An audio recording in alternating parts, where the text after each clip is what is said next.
Hello everyone, आप सभी का हमारी यूट्यूब चैनल हिंदी ज्ञान मंजूषा में हार्दिक स्वागत है।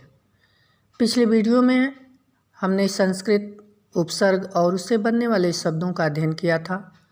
आज हम हिंदी एवं विदेशी उपसर्ग की चर्चा करेंगे।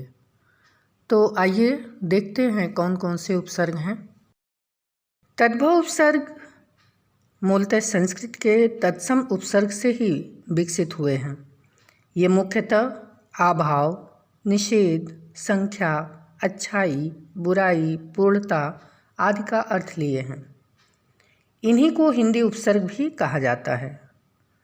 कुछ प्रमुख तद्भव उपसर्ग इस प्रकार से हैं। अ या अन उपसर्ग, इसका अर्थ होता है अभाव या निषेध। इससे बनने वाले प्रमुख शब्द हैं अनहोनी, अनपढ़, अनजान, अछूत, अथाह, अनबन, अचेत, अनमोल, अलग, अटल। दूसरा उपसर्ग है उन, जिसका अर्थ होता है कम। इससे बनने वाले शब्द हैं 49, 59, 69, 39। औ से बनने वाले शब्द हैं अवगुण, अवघट, अवतार। अगला उपसर्ग है क, कु, जिसका अर्थ होता है बुरा।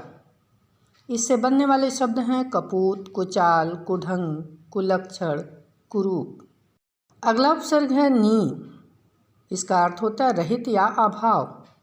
इससे बनने वाले शब्द हैं निडर, निपुता, निहत्था, निकम्मा, निधड़का। पर का अर्थ होता है पहले। पर से बनने वाले शब्द हैं परदादा, परनाना, परपोता। स या सु का अर्थ होता है अच्छा। इससे बनने वाले शब्द हैं सुजान, सुडौल, सुघड़, सपूत, सहित, सुफल, सचेत, सकाम। अगला उपसर्ग है अध। अध का अर्थ होता है आधा। किसी चीज़ के आधे के लिए अध उपसर्ग का प्रयोग करते हैं। इससे बनने वाले शब्द हैं अध कचरा, अधपका, अधजला, अधमरा। दु उपसर्ग से बनने वाले शब्द हैं दुलारा, दुसाध्य, दुधारू, दुबला। बिन का अर्थ होता है बिना। बिन से बनने वाले शब्द हैं बिन ब्याही, बिन मांगे, बिन जाने, बिन खाए। भर का अर्थ होता है पूरा। भर से बनने वाले शब्द हैं भरपेट, भरसक, भरपूर, भरमार। चौ से अर्थ है चार। चौ से बनने वाले शब्द हैं चौपाया, चौमासा, चौराहा, चौकन्ना। अब हम विदेशी उपसर्ग यानी जो शब्द विदेशी भाषाओं से हिंदी में आए हैं और पूरी तरह से हिंदी में घुल मिल गए हैं, इसमें ज़्यादातर अरबी फारसी के उपसर्ग हैं, उसकी चर्चा करेंगे। तो इसका पहला उपसर्ग है ब, जिसका अर्थ होता है के साथ। तो इससे बनने वाले शब्द हैं बगैर, बदौलत, बखूबी, बनाम। बा उपसर्ग है, इसका अर्थ होता है साथ या से। इससे बनने वाले शब्द हैं बाकायदा, बाअदब, बावजूद। अगला उपसर्ग है बे, जिसका अर्थ होता है बिना।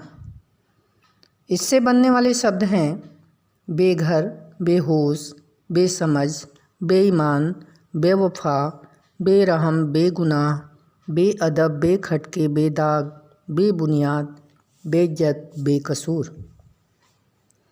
अगला उपसर्ग है बद, जिसका अर्थ होता है बुरा। बुरा के अर्थ में बद का प्रयोग करते हैं।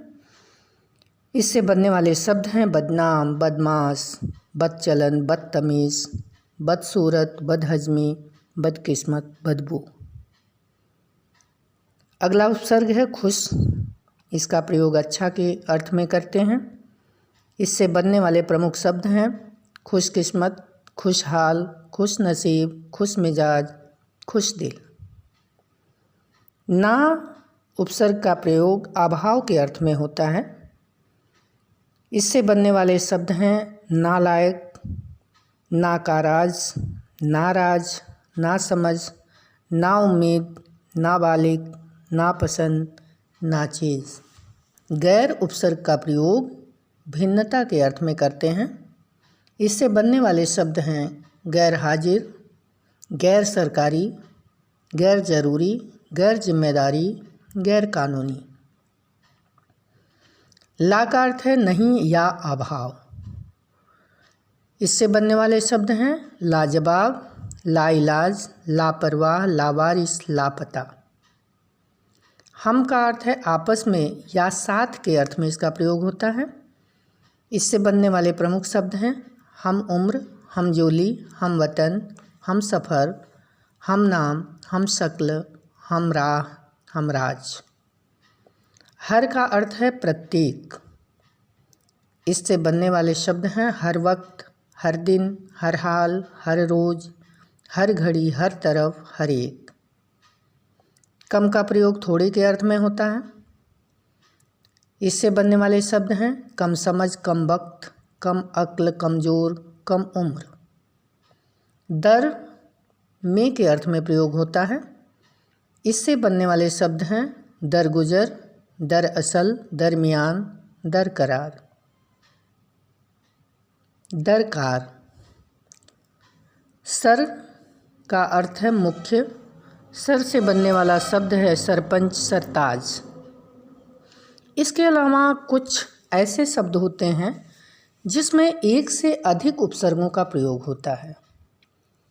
तो आइए कुछ शब्दों को देखते हैं जिसमें एक से अधिक उपसर्ग प्रयुक्त हुए हैं। इसमें पहला शब्द है असुरक्षित। इसमें 2 उपसर्ग का प्रयोग हुआ है, अ और सु। रक्षित इसका मूल शब्द है। अनासक्ति शब्द है। इसमें अन के साथ आ उपसर्ग लगा हुआ है, शक्ति शब्द है। अत्याचार अति उपसर्ग से के साथ आ उपसर्ग लगा है और चार इसमें मूल शब्द है। अप्रत्यक्ष अ प्लस प्रति और अक्ष मूल शब्द है। अनियंत्रित में अ और नी उपसर्ग है, यंत्रित मूल शब्द है। अप्रत्याशित में अ और प्रति उपसर्ग है और आश्रित मूल शब्द है। प्रत्युपकार में प्रति के साथ अप उपसर्ग का प्रयोग हुआ है और कार इसमें मूल शब्द है। प्रत्यालोचन में भी प्रति और आ उपसर्ग के साथ लोचना शब्द का प्रयोग हुआ है। समाचार सम के साथ आ उपसर्ग का प्रयोग हुआ है और चार मूल शब्द है। इसी तरह समालोचना में सम और आ उपसर्ग का प्रयोग होकर के लोचना मूल शब्द है। सुसंगठित में सु और सम उपसर्ग का प्रयोग हुआ है, गठित मूल शब्द है। पर्यावरण में परि उपसर्ग और आ उपसर्ग का प्रयोग हुआ है, वरण इसमें मूल शब्द है। व्याकरण में बी और आ उपसर्ग का प्रयोग हुआ है और करण इसमें मूल शब्द है। इसी तरह निराकरण में निह उपसर्ग का प्रयोग हुआ है, इसके साथ आ उपसर्ग का प्रयोग हुआ और करण मूल शब्द है। अब निह उपसर्ग प्रत्यय के कारण नि का र में परिवर्तन हुआ है, जिसके कारण निर शब्द का आगमन हुआ है।